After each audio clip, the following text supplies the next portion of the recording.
Huwag ka nang makipagsiksikan sa mahabang pila at huwag ka na rin bumiyahe ng napakalayo para lang magpa-check up dahil dito pa lamang sa bahay pwede ka nang magpa-check up gamit ang isang apps na talaga namang mapapakinabangan nating mga taga Laguna. Ito ang GovSol apps.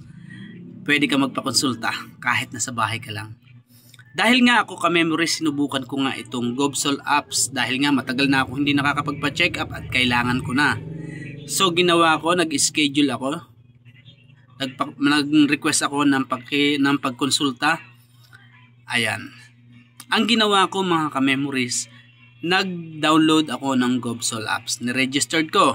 Kompletong detail ng pagkakakilanlan ko at base sa ID na ginagamit ko.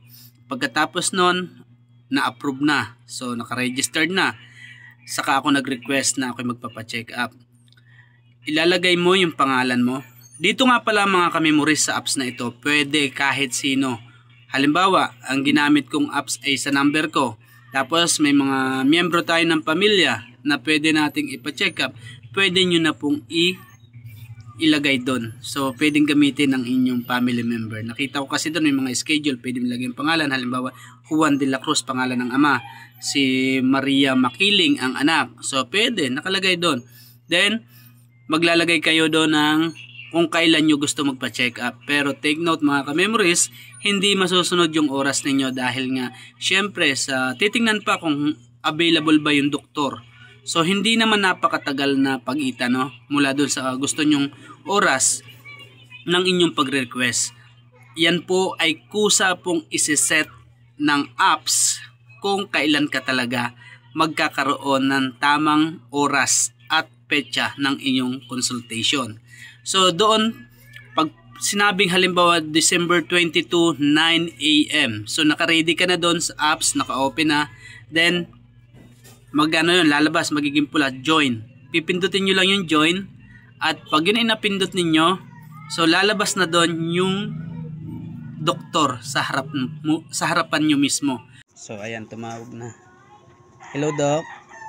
Sir, baka mas tumaas po siya kasi pwede lang po tayo mag-lifestyle changes kung kung halimbawa, medyo mataas lang ng kaunti yung cholesterol. So mag-uusap kayo doon, tatanungin kung ano yung mga sintomas na nararamdaman mo, ano yung iyong mga problema sa iyong kalusugan, hindi sa pera ha, kalusugan. So sasabihin mo doon, syempre, ang mga doktor, pag-aaralan nila yung mga sinasabi mong mga sintomas at bibigyan kanila ng reseta.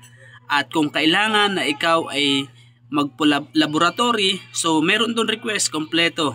Magpo-laboratory ka, then mag-schedule ka uli. So ipapakita mo yung iyong resulta ng iyong mga medical record, no? So kung ano yung mga nangyari do sa iyong laboratory mo. Then doon magkakaroon ng magandang resulta. Siyempre, sila na yung doktor mo lagi, sila na yung sasagot sa iyo sa mga katanungan mo tungkol sa kalusugan mo. Napakaganda nitong apps na ito mga ka-member. Subukan ninyo. Basta wag lang kayong maiinip. So, syempre, hindi naman pagka-click nyo nandyan na kaagad, maghintay tayo. So, maghintay lang tayo ng kaunting oras lang o araw at sasagutin lahat yung inyong problema.